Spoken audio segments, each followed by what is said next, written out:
Namaste everyone. Welcome to another Tuesday. I'm very excited to be able to share today. It's been a really strange month. Usually June is the month that I'm hopping and I'm running around and I am sharing with different schools and different organizations, and it's been really still. There's been a lot of stillness this month, which has really given me the opportunity to reflect on priorities and things that are going on. Yesterday was my first day that it almost felt like a normal day because I was just rushing between different things. I had a recording in the morning and I was on a Zoom call, and then I had another recording, and it was all of these things that I was doing, and I was like, oh, this was my life before. It was just go and go and go.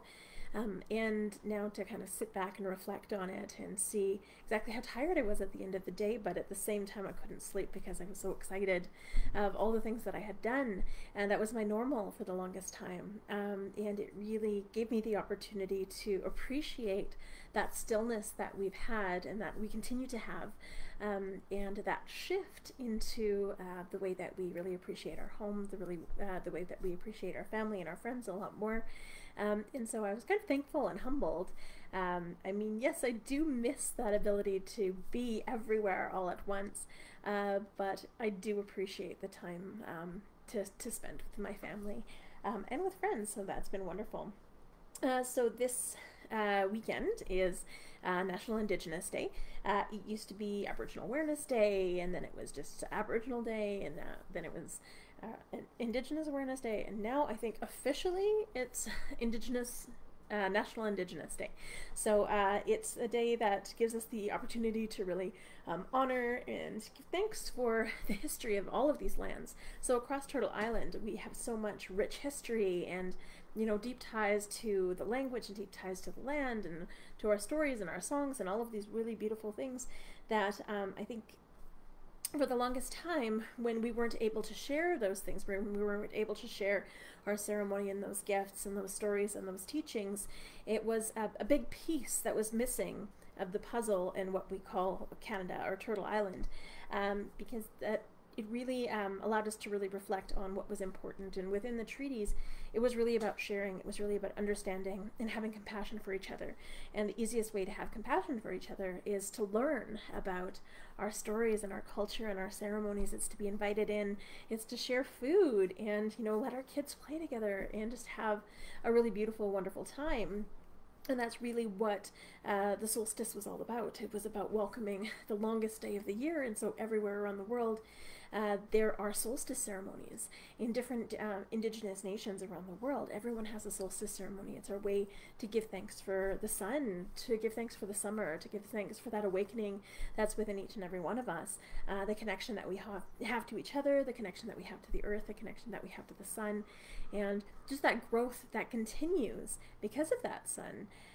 It's our opportunity to really, that's the last opportunity we have to sow the seeds for the season to come, for all of those things to grow.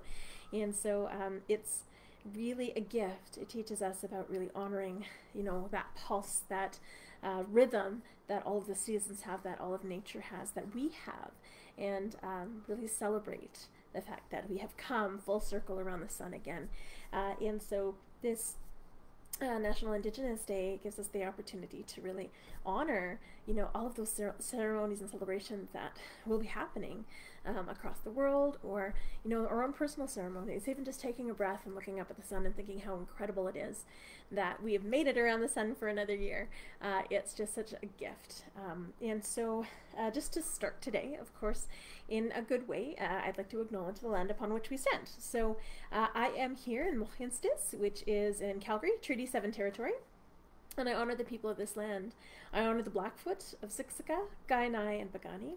I honor the Sartitane from Tsutsuna, and the Stoney Nakoda from Morley, which includes Chiniki, Bearspaw, and Wesley First Nations. I honor all of those families and all of those people who have just kept those stories alive and kept the language alive and kept the history of this land alive and thriving. It's amazing when you hear those stories, just how they can relate so much to what you're going through in your in the different parts of your lives. And I think that's really the power in storytelling, and that's the power of really listening and reflecting on that history. It's really about honoring everything that's led us to this point, but it's also about leading our future generations by example. And so when we acknowledge the land, that's what we're doing. We're acknowledging that history. We're also acknowledging the responsibility that we have to our future generations, that responsibility that we have to the generations that came before us, so that we can listen to their knowledge and not repeat their same mistakes, but continue to move forward. Because, of course, you can't move backwards. You can only move forwards. And so when we do the land acknowledgement, that's truly what we're doing. And we're also acknowledging the relationship that we have with each other. My nation is Muskeg Lake in Saskatchewan. So I'm not from here originally, but this has become my home, and I've created community here. I've created, friends that they feel like they're my family. They are my family, and our family who is here. And there's something very special about Mohkinstsis, about this place. Mohkinstsis means elbow. So if you ever I know a Blackfoot word, Mohkinstsis.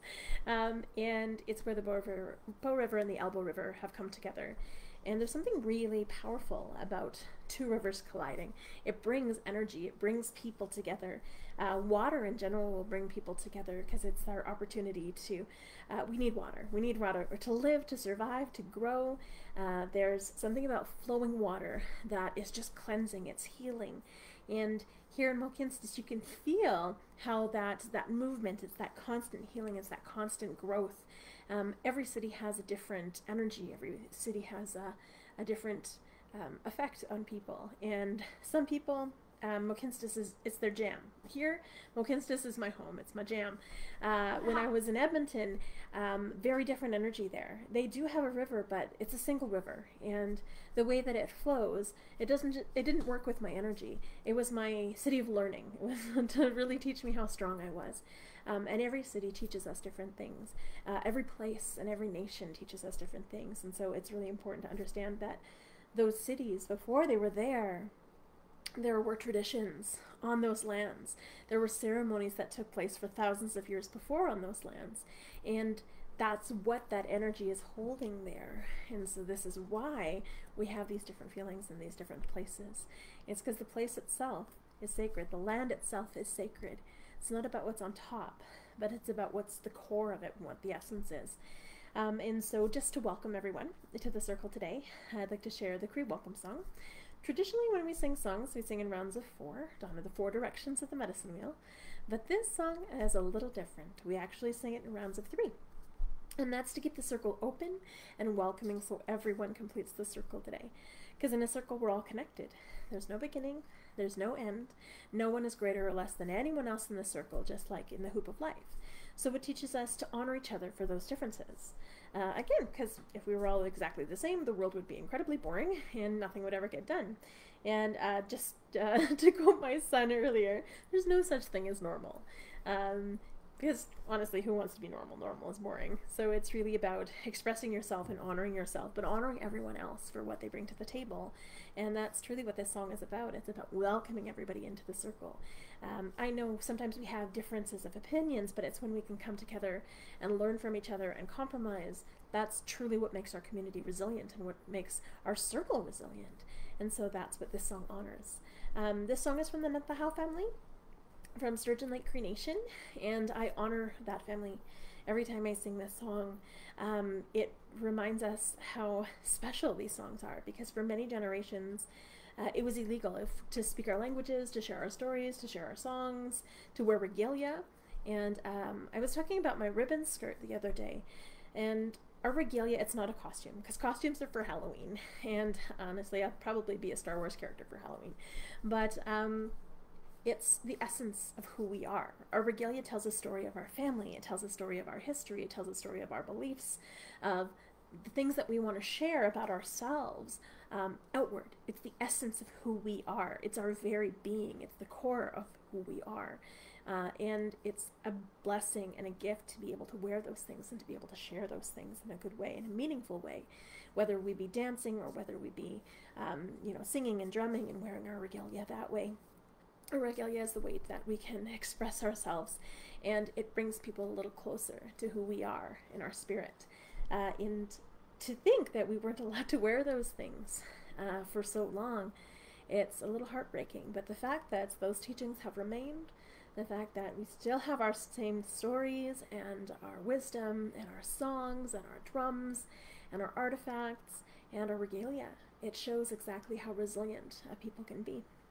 And so when we sing this song, we honor the resilience of our circle, the resilience of our families, the resilience of our ancestors for keeping these songs and stories alive, and then not the Taha family for maintaining that tradition.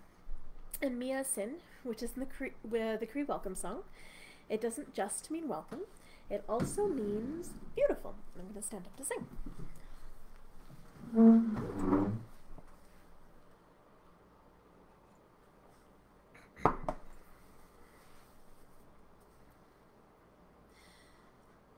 Mia Sin, Mia Sin,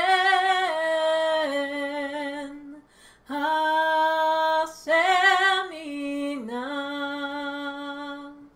Hasemina, Epetakote, Iwagomagan,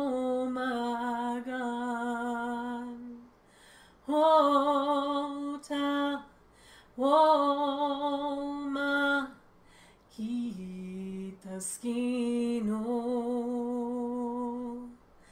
Mia Sin, Mia Sin, Hasemina,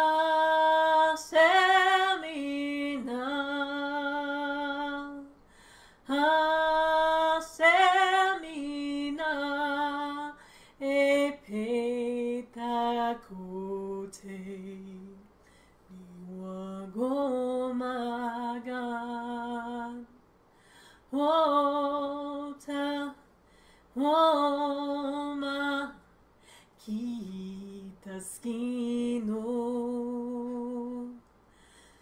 Mia Sin, Mia Sin, Hasemina,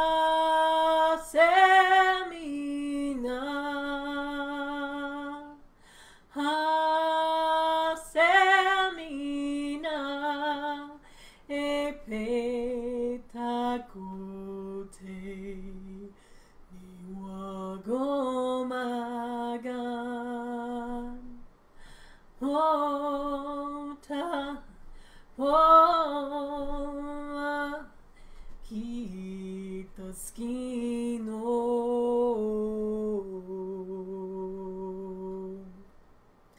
Hi, and welcome to the circle today, everybody.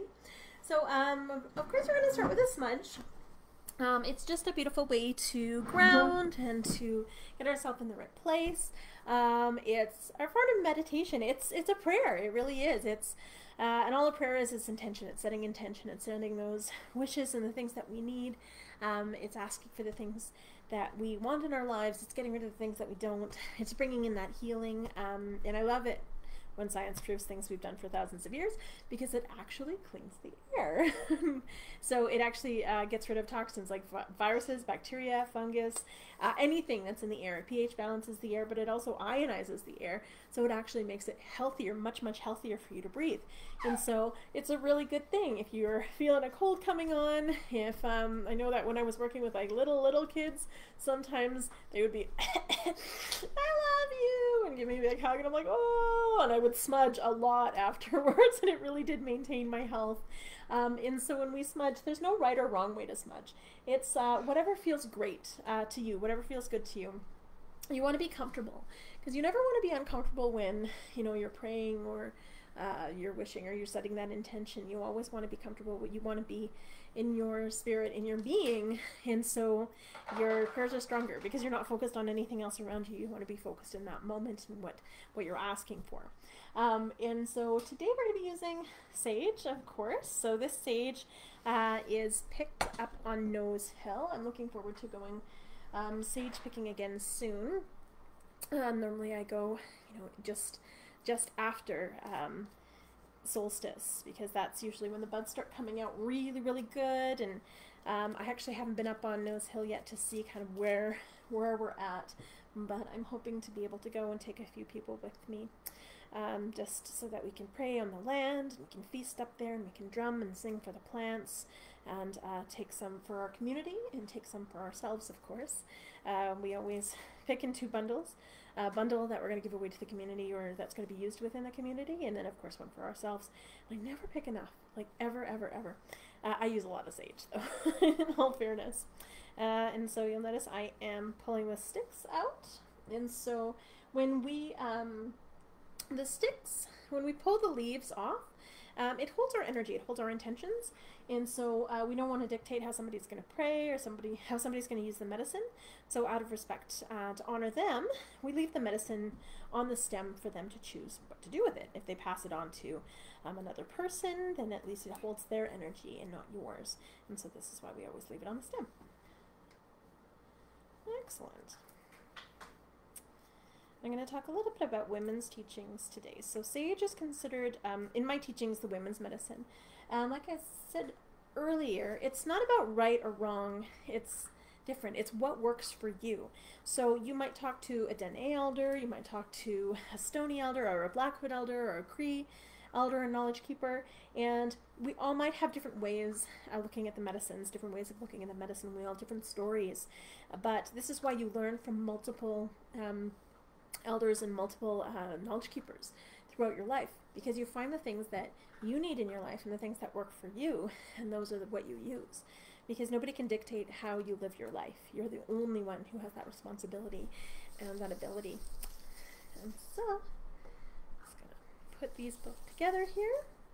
And so there's a lovely, lovely smudge ball. This is the Cree Crunch, and this is the Blackfoot Roll. If you're wondering what I was doing to prep that, it's so it burns a little bit more evenly, which is really, really lovely. Awesome. I'm gonna just tilt this down a little bit so you can see what I'm doing. And so this is my smudge bowl, and in it we have all 4 directions. And so when we put the medicines in the bowl, that represents earth, because all of the medicines come from the earth. Even if it's the women's medicine that we're putting in, even though that medicine represents water, but as soon as it goes in the bowl, it belongs to the earth, because it will be returned to the earth in the ashes. The bowl itself is water. It's that women's medicine. It's what holds us. When we light it on fire, it's fire. That's our mind medicine. That's the men's medicine. And then the smoke going up to Creator, that's air. So that's our prayers. That's our spirit. And so it's just that essence of balance. Everything balances. We have all 4 directions in the smudge bowl. We have all 4 elements, all 4 parts of our being, all 4 parts of the year, even 4 parts of the day. So it's really about acknowledging that balance all around us. Awesome. And even though I'm not using all of my medicines, I always lay them out. So I lay my sweetgrass in the east for my mind, and that's for mental clarity, it's for new beginnings, it's for our children, and it's also the men's medicine, which is sweetgrass. We have in the south the cedar. That's our body medicine. It honors Mother Earth. It honors all of our relations, our plants, our animals, what sustains our bodies, and it honors our bodies as well. And so we have that in the south. In the west, we have, of course, sage being the women's medicine, and that's our connection to water. It's that reminder that every 28 days, Grandmother Moon, she controls the tide, so she pushes that water in and out, in and out. But she's also reflected in our body as women. We have 28 days in our moon cycle, just like she does. We have 13 moons in a year, just like she does. And it's that cleansing, it's that flowing of energy, that flowing of life that helps us to maintain, our community and ourselves as women. So we go through our own personal ceremony every month. So this is why sometimes people will say, well, don't touch other people's sweetgrass when you're on your moon time, because you're really, really strong, you're really powerful, and so that energy sometimes overwhelms other people's medicines, and you don't want to do that. This is why we don't go to mixed ceremonies either, because all of that energy wants to come to us, because we're all so open, because we're already going through a ceremony. So there's no need to go to 2 ceremonies. Why double up? You're already on a ceremony. And then the last medicine that we have is tobacco. I have a cute little tin of tobacco here. And tobacco is our spirit medicine. It's our connection to Creator. It's our connection to the air. It's our connection to all of creation, all of the spirits that are within each and every one of us. It reminds us of that stillness of the air and about faith, because we can't see spirit, but we know it exists. Just like we can't see the air, but we breathe, and every time we breathe, that's a sacred breath. It's a sacred moment. It was the first breath that was ever released into the universe. We're breathing the same air that this planet has been living on for, you know, billions upon billions of years. And so think about how sacred that breath is, that life is. And so we honor that with the north. And so we honor each of those directions. All right. Now we get to line it. And you might notice I took off my earrings. So some people choose to take off their jewelry when they smudge because metal oftentimes holds energy. But if it's something like your wedding ring, you can leave that on because that's part of you, or a brand new piercing, you can leave those on because those stay in. Or if it's something like your glasses, you can take off your glasses and smudge those. And so, all right. And there's no right or wrong way to smudge. It's whatever feels good to you. Lighting the meds. And you'll notice I fan it with my hand. I never blow on it because our breath is our life and our life is precious and we don't waste that for anybody. Okay. So the first thing I do is I clean my hands in it. So anything that I'm carrying I get rid of. I bring it over my body 4 times just to honor all 4 directions in my body. I smudge my mind so I can think clearly and so I can remain humble and have an open mind to learn all of those things that Creator sends me, all of the different messages. I smudge my ears so I can be open to hear all of the messages that Creator sends me. We have 2 ears and 1 mouth for a reason, so we can listen twice as much as we speak, and so we honor that. I honor my eyes so I can be open to see all of the beauty and creation around me. And I give thanks for my vision as well, both my internal and external vision. I smudge my nose so I can smell danger and cookies. I smudge my mouth so I can speak only true and kind words that are helpful. I always ask my kids, is it kind? Is it truthful? Is it helpful? Is it respectful? If it's none of those things, don't do it, don't say it. And so I honor good words and good things coming out of my mouth. I honor my throat and my voice. I'm very thankful for my voice this lifetime, so I can continue to give voice to the voiceless and speak out when we need to. Because that's truly what a warrior is. It's someone who speaks out and stands up for what needs to happen with their community to make it a better place. I smudge my heart so I can remain kind and compassionate and show unconditional love to all of those people around me. Friends, family, strangers, in the world. But also show kindness and compassion to myself, because I think we always forget to do that. We always forget to be kind to ourselves. We're kind of our own worst critic. Smudge my lungs so I breathe good clean air. Smudge my stomach so all of the food that I eat this day will nourish my body. I smudge my womanhood because I'm very thankful to be a woman and a mother in this time. And then I smudge my shoulders and my back so I can carry all of the responsibilities that Creator's gifted me with grace and humility. I smudge my arms and my hands so I can continue to do the good work that Creator's put me here to do. Very thankful for the gifts that I've been gifted to continue on my path and to be able to share in a good way, and I'm thankful for my hands as an artist. I smudge my legs so I can continue to walk this red road in a good way and stand strong as the standing people do. And I smudge my feet so I can remain connected and honor Mother Earth with every step. And also so I can remain grounded. And then if there's anywhere else you need a little extra help, I've had multiple hip surgeries, so I always smudge my hips because they're always a little sore. I smudge my back and my neck. I got a new pillow and it's really messing with me. If there's anyone in your life that you know needs a little extra love, a little extra healing, just send them that love, send them that appreciation, and hold them in your heart and just pray for them that way. Send that intention to them that way. And then when you're all done, you can say, hi, or miigwech, or merci, or grazia, or xie or however you say thank you in your language, because it's really important to honor the language that you've come from. And so I'm going to see, do you want to smudge, honey? Do you want to smudge? Okay, come on over. All right. So I'm going to call over my kids to smudge, but also to see if they wanted to share the chickadee song. Well, I mean, I know I don't want to, because like the last time I did, you said that you were going to pay me and you still haven't. I did. Why? You did not check your account? No. I can't check my account. I don't have my phone. Oh, right. Sorry, I took that away. Well, you do. You have money in there. Girls, would you like to smudge? Yeah? Okay. Come on over. Mess with the cat. Just come and smudge. Awesome. I always think it's remarkable how we'll make a smudge ball and it'll last as long as is necessary. Sometimes you'll have to add a little bit more for extra prayers, but it's incredible how it just lasts the right amount of time. Yep. Okay. It's like, how do I do it again? Just whatever feels good to you. Bring it to where you need it.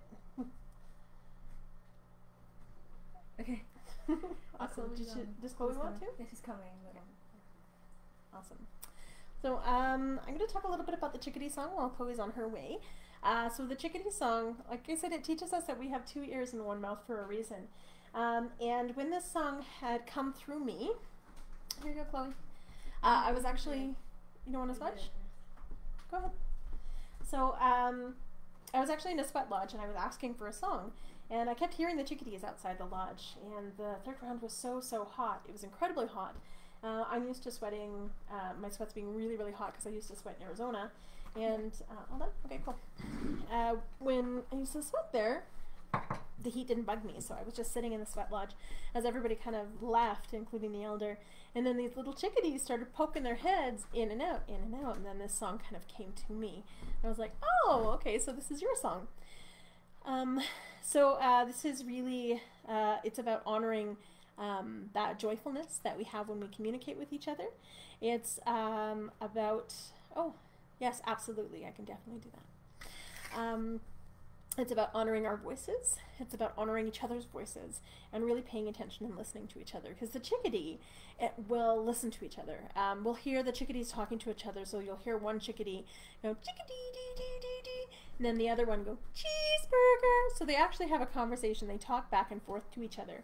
And sometimes I think we get so in our own heads that we forget that we have to listen to each other. If we want people to listen to us, we must listen to them first. It's about that reciprocal relationship that we have and how important it is for us to just take that time and really listen to each other deeply. And I think we're really starting to take that appreciation of hearing each other's voices and hearing each other speak and, you know, seeing each other face to face, that the chickadees really share with us. They appreciate each other, they appreciate each other's presence, and they support each other. At the end of the day, all birds will have conversations with each other and just share how their day went. And I think that's such an important aspect of any relationship. They've taught us how to have those relationships by having conversations, and so we honor the chickadee for that. And so I'm going to get the kids to come on over and we're going to do the chickadee song. So this song is it's a call and response song. And so the chickadee calls out, and then, of course, the chickadee friends will call back. All right, you guys ready? So grab your drums. We'll tilt this out so we can hear it. See everybody. Come on, Becky. All right. All right, whatever, girls. You guys can sing with me. It's just a call and response. It's nothing major. Inside your drum, sweetheart. Confer the drumstick. All right, come on in. All right. So the beat is nice and simple, and I'll sing happy oh ho ho. Happy oh ho ho. Wait, it's just a call and response. Happy? Yeah, don't worry. I'll just repeat after me, okay? All right, here we go.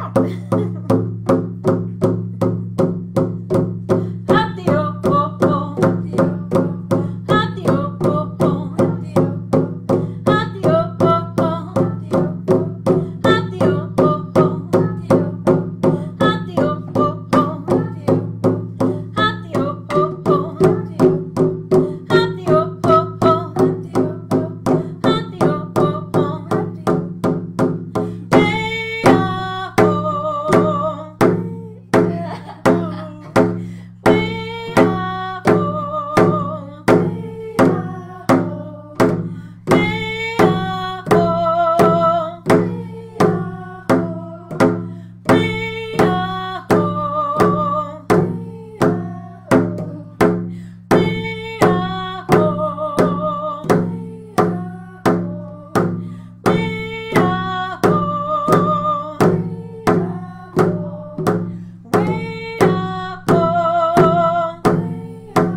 Awesome. So this is the Voices song. I call it the shout out song. It's the ancestor song. So this song was shared from one of my elders, Carrie Moore. And it's funny because I felt like I've heard this song before and it's stuck with me. But it's really about finding your voice. And so the story behind this song is in our tribal days, traditionally women would go berry picking, and they would bring all the kids with them. All the two-spirit people would learn to go berry picking, but they would also learn to go hunting with the men. If you were a boy, once you turned 12, you were considered on your path to becoming a man, so you would go hunting with the men. But before that, you would be raised with the women. And the women were the ones who kept the community together. They were the ones who made all of the decisions. And even though they were in charge, they made sure nobody got left behind and that everybody was taken care of. And so it reminds us of that importance of letting everybody's voice be heard. And whether you be, the littlest kid or, the eldest within the nation, everyone's opinions and everyone's voices mattered and counted. And so it's really about finding your own voice and being able to let your voice out. And so at the end of the song, we let out our voice. And so the story behind the song is when everyone would go berry picking, their grandmothers would, of course, sit at the biggest bush, hanging out with the babies. And, of course, if anybody knows how babies explore the world, they put everything in their mouth. And so the grandmother would be like, don't eat that dirt, or spit out that rock, or don't chew on a pine cone, or are you eating a bug, or put the squirrel down. Squirrels don't belong in your mouth. Because that's how babies do. And then, of course, the littler kids would be listening to the elders tell the stories and eating more berries than they were actually picking, and they'd generally be sticky. That hasn't changed in thousands of years. Kids under the age of 5 are generally sticky. All of the older kids would be running around, skipping stones, climbing trees, playing games, just having a good time, learning about the world around them. So that's how kids learn best, is by play. All of the teenage girls weren't really picking as many berries as they should be because they'd be too busy talking about their crushes. Like, oh my gosh, did you see that guy's moccasins? He is like so super cute. Yeah, that hasn't changed in thousands of years, has it? Like, Definitely hasn't, except now they're like putting hate on TikTok. yeah, absolutely. Now it's on TikTok. But no matter what, and then of course the mums and the aunties would be the ones picking all of the berries for the nation for the year. Because like I said, in thousands of years, not a lot has changed. And so as everybody would get scattered to the 4 directions and it was time to come home, the grandmothers would call out. Well, they wouldn't say, yo, where you at? Because that would be ridiculous and totally not relevant to the era. But they would call out using a voice. And as soon as you heard that voice, you knew that was your grandmother calling you. So you would hear, and be like, oh, well, I know exactly whose grandmother that is. And so you'd call back, and be like, oh, well, that's me. So I'd be like, hey, I'm over here. Or you would hear, all right, and I'd be like, oh, well, there's Lyndon. Then I would hear, all right, there's my friend Yvonne. Then I would hear, all right, there's my cousin Stephanie. And so as you would hear these voices, you would know exactly where everybody was and that it was time to come home. But this was really important because in times of war, you would have a safe camp, but you wouldn't just walk in and be like, hey, is everybody okay? Because you didn't know, right? You didn't know if it was safe. You didn't know if your camp was compromised. And so you would wait. You would wait until silence fell and until darkness fell. And then you would call out. And then I would hear, awesome, I know Lyndon's safe. He's over there. And then I would hear, okay, that's cool. My cousin Stephanie's over there. My Auntie Georgie, she's over there. Awesome, I know she's safe. And I would hear, whoop, whoop, whoop, whoop, whoop. There's my cousin Michelle, a little weird, but she's over there and she's safe, she's good. And so as you would hear these voices, you would know exactly where everybody was and that it was safe to come home. And now we don't use our voices like we used to. I mean, I do because I'm a crazy person. I use mine at Walmart. I use mine at the grocery store because it's the easiest way to find my kids. So if I've lost them and it's time to go, I'll call out, and then I'll hear, because, yeah, and I'll find Lyndon usually in the electronic section, and then I'll hear, Mom, could you just not? You're embarrassing me. I'm like, okay, there's Cloud, usually also in the electronic section or the deli, and then usually they'll just be behind me looking mortified. So we'll get there. But it's a great way to find each other. And occasionally I'll hear, hey, you were at my school, which is always fun. So, but at the end of the song, it gives us that opportunity to take a deep breath into our belly button, because that's where our spirit is. Our head can trick us, our heart can trick us, but our spirit never lies. And that's where our voice truly is. So just take a deep breath and let it out. And if it doesn't come out right away, you got to figure out where it's getting stuck. Where in your body is it getting stuck? Is it getting stuck here in our head? Because oftentimes we'll overthink things or worry too much what other people think of us, and it doesn't give us the opportunity to let out our voice truly. Is it getting stuck here in our mouth? Because sometimes we talk for the sake of talking, but we're only saying things that we think people want to hear, but it's not actually our truth. Is it getting stuck here in our throat? Because oftentimes we're not speaking out at all. We're not standing up for those things that we believe in, the people that we believe in, and ourselves. And it's important to let that out. Is it getting stuck here in our shoulders or in our back? So this is pressure like school or friends or family or work. All of that gets stuck up in our shoulders and our back.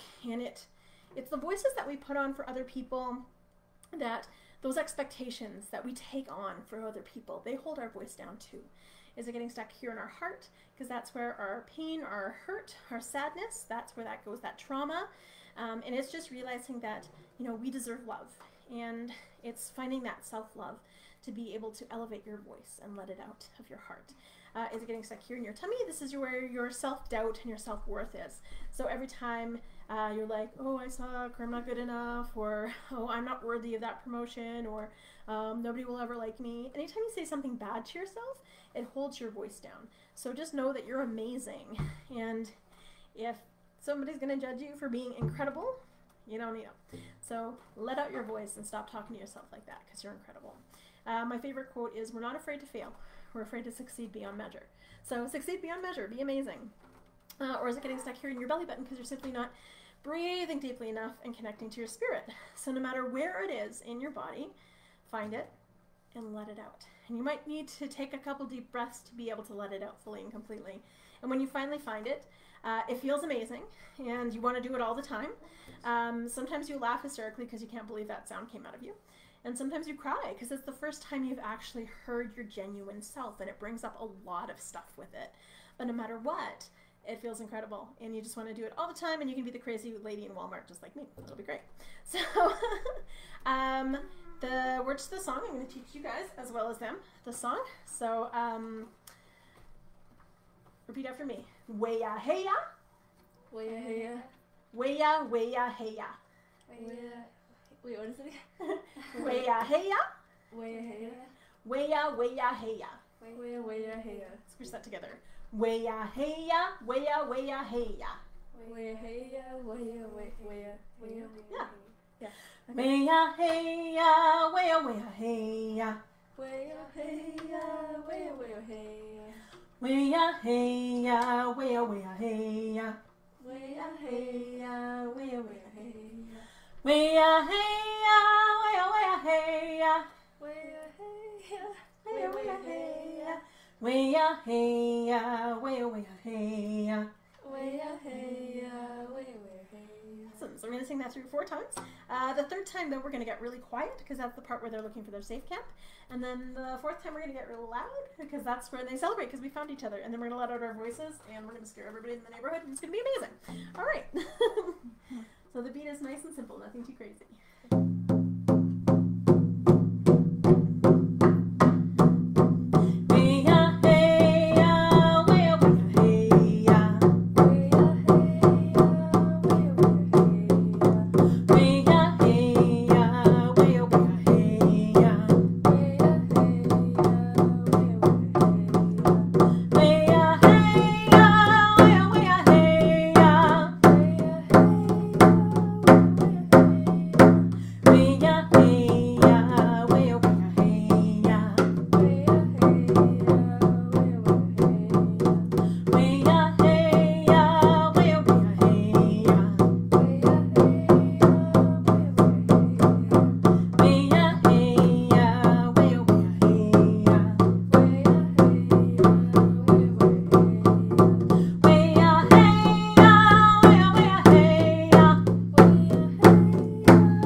Comes out. Okay, let's try it again.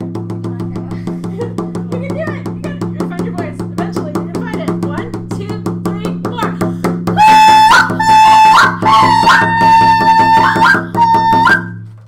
We'll get there. We'll get there. Yeah. I got a lot of practice to do. Yeah. Awesome. So, those are my girls. Thank you guys so much. Yeah. Cool. And I'm going to share a couple more songs. You guys can hang out if you want. But I'm going to talk a little bit about the healing song, which I'm going to share. Yes, kitty. Because I think it's really important to be able to share the healing song. It's also called the crying song or the wailing song. And with Indigenous, well, I always want to call it Indigenous Awareness Day, but it's more than that. It's appreciation. It's about honoring who we are as Indigenous people and all that we've gone through, you know, all of the hardships that we've had to endure, but how we've come through it all. and we still have a sense of purpose and a sense of place and a sense of honoring, for our family, for our ancestors. With this song, I wanted to pray for the history that's happened so far. So I want to pray for, the children that were taken from our families in the residential school system, some of the children who didn't make it home. A lot of those chapters of our families' lives have just been erased. All of those ancestors didn't have an opportunity, past school to really survive and thrive and live. Here in Mohkinstsis, Morley had they had about almost 900 kids in the residential school. In 1 year, there was a wave of tuberculosis and the flu that went through, and 90% of those children never came home. And so those are hard truths that I think sometimes we need to face as a society and realize that we have so much healing to do together. Our families have healing to do, but our society has healing to do because we take responsibility for what's happened as a nation. This is why when we say all my relations, we're taking everyone in as our family. We're taking the plants in as our family. We're taking, the animals in as our family, and each other in as our family. So one in our family suffers, all of us suffer. And so this is why we say all my relations, because we're all connected. We are all family. We are all blood. We are all connected to Mother Earth. We have the same mother. We're all connected to Creator. He made us all. We breathe the same air. And so it reminds us of the sacredness that we all share together.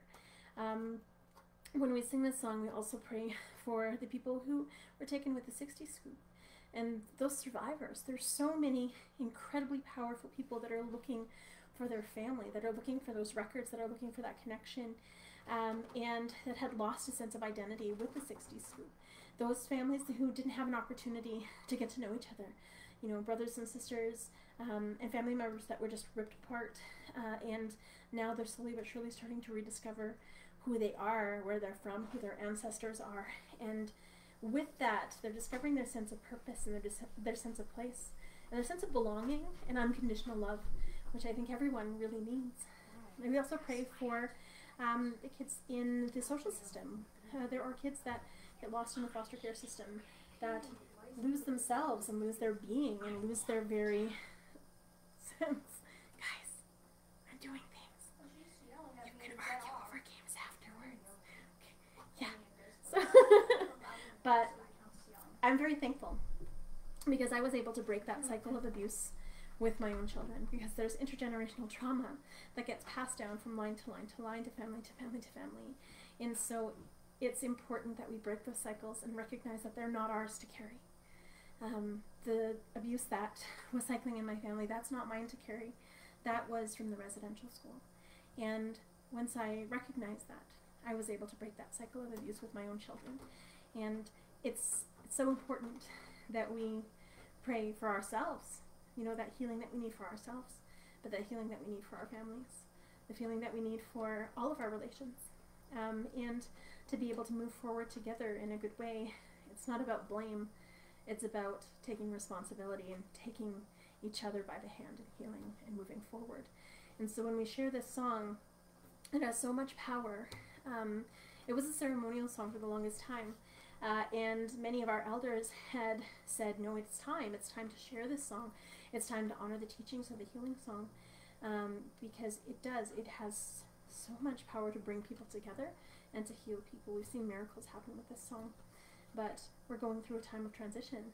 We're going through a time of prophecy, if you want to call it that. Many different nations saw this time as a time where we had a choice. We could come together or we could fall apart.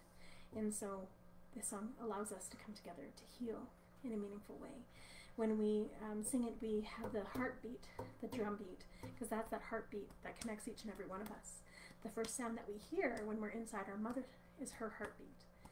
And when we come out into the world, it's that heartbeat, it's that pulse that's all around us. Mother Earth has a pulse. The moon has a pulse. She has a rhythm. Everything has a rhythm.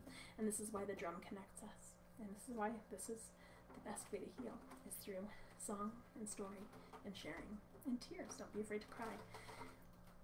And so this is the Cree healing song. And then the third round we actually stopped drumming. And in that silence, I invite you to hold those things in your heart, those people in your heart, those prayers in your heart, for healing of all of our nations, of our family, of our friends, of ourselves, and of those future generations, but also for those ancestors that didn't get to see this new world. So this is the healing song.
So another song that I wanted to share, I've been thinking a lot about women's songs. So yesterday I was recording some women's songs for a ceremony at a church, which I think is really beautiful, that for the longest time there was such a separation between Indigenous teachings and church. But we're starting to see a lot of more similarities than we have differences. And it's really about honoring everybody's teachings, and it's not about right or wrong. It's about acceptance and about learning from each other so that we can build a more full way of experiencing and understanding the world around us. And so when we're invited into places that used to give us a lot of anxiety, I think it really shows that people are working together to repair those relationships and to rebuild, you know, that sense of community and that sense of connection that we should have with each other. That was the whole point of the treaty, was about connecting and about learning and about growing and about sharing together. And so, yeah, this song is Anageya. It's the Women's Honor Song. And this is actually from Joan Henry. She's a Arapaho Cherokee. So she's from down in the States. And in it, you kind of have this, there's this pulse to it. There's this rhythm to it. And that's that pulse that everyone has within them. That's that rhythm that everybody has within them. And women tend to feel that rhythm a lot more with women's songs, with traditional songs. And it's the same way when we pick up a baby. We have this innate ability. If a baby's fussing, what do? We pick it up and we bounce it. We have that rhythm within us. We want that rhythm within that baby, that calming rhythm. And so this is why it's so healing to be able to dance. It's so healing to be able to share the drum and share our songs and share those stories, because there's that rhythm in there that helps us to heal, and it helps us to come together, and it helps us to honor each other in a good way. And so this is Anageya, the women's song. Or sorry, the women's honor song. Honoring song. Honor or honoring? Honor. Joan Henry. I'm not sure. So this is the women's honoring song. Anageya, weha weha, weha no weha weha weha weha weha ah ah ah. Anageya, weha weha, weha no weha weha weha weha weha ah ah ah. When away no way, when away we are, when away no way we oh hey we are, way high we high we are.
really love that song. I believe I share this song quite often, but I think it's just so, it's so poignant, and it's so exceptional with the way it expresses all that we've gone through. This is the mother song, and when we share it, it honors all of those mothers who have, you know, lost their children, the mothers who do still have their children, and they're really hoping and praying that their children, you know, they have every opportunity, that they survive and succeed and have, you know, wonderful lives. As a mother, that's all you can really pray for, that your child has every opportunity as everyone else. And sometimes it's really hard for Indigenous families. It's because we've had so much that we've had to go through to be able to bring us to this moment.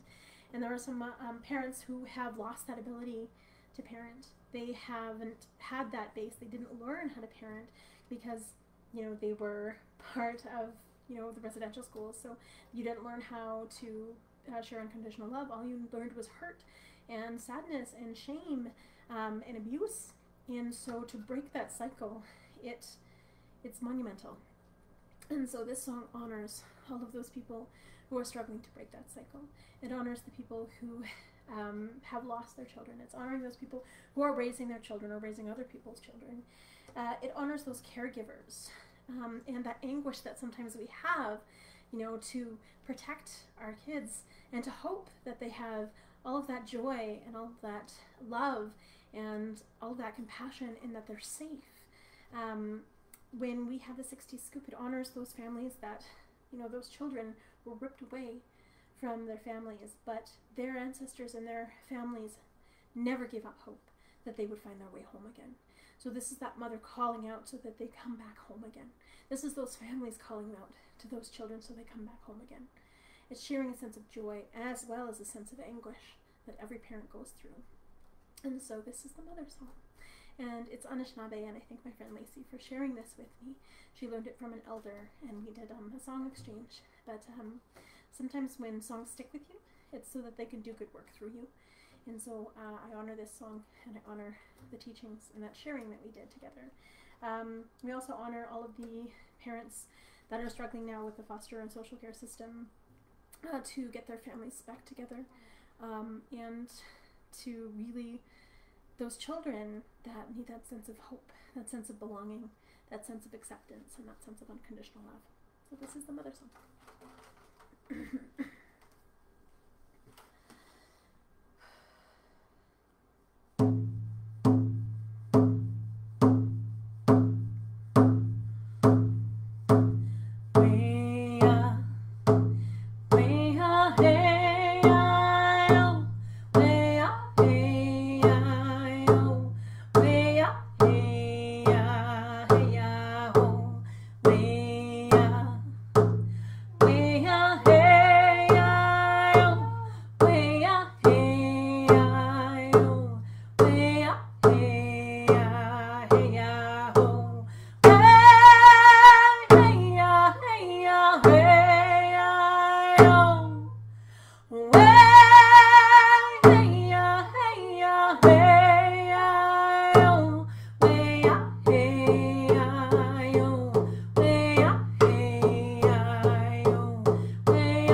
today. So I wanted to share one more song.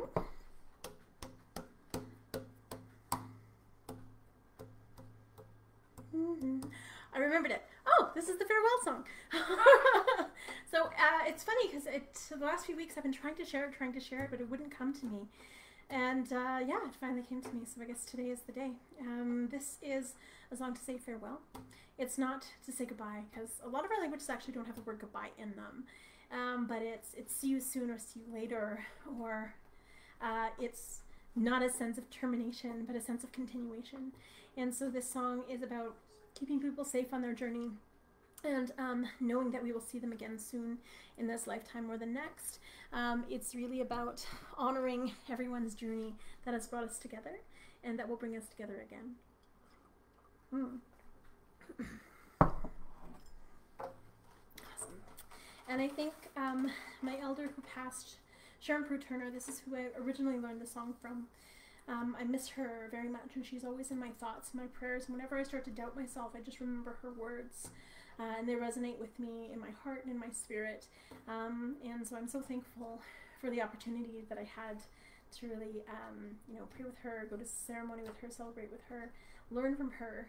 And just her wisdom was wonderful and brilliant, and she was a lovely two-spirit elder. And we need more really good two-spirit elders and knowledge keepers to share with our youth and with our communities, so that we have a sense of belonging again. And so this is the farewell song, and farewell to everyone on your journey this week. Happy solstice, happy National Indigenous Day on the 21st.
Everyone, thank you for joining me for another week. I went a little over this week, but I think it was important.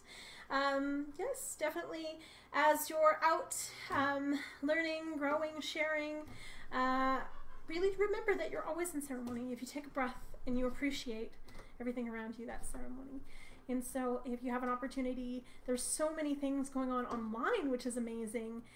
So people who didn't really have an opportunity to attend in person are having all of these wonderful opportunities to learn from people online different things about Indigenous culture and ways of knowing and understanding. And it's such a gift to be in the time that we're in now, even though it's a little crazy. But again, Shimagwich, everyone. Hi, thank you so much for joining me, and please feel free to share and watch it anytime you need to pick me up. I'm hoping to transition everything to the wonderful world of YouTube. We'll see how it goes. I'm really struggling there. I might have to just start a brand new YouTube channel, so we'll see. Lots of love, and happy Indigenous Day, everyone. Have a great week. Happy solstice. Hi, Miigwech.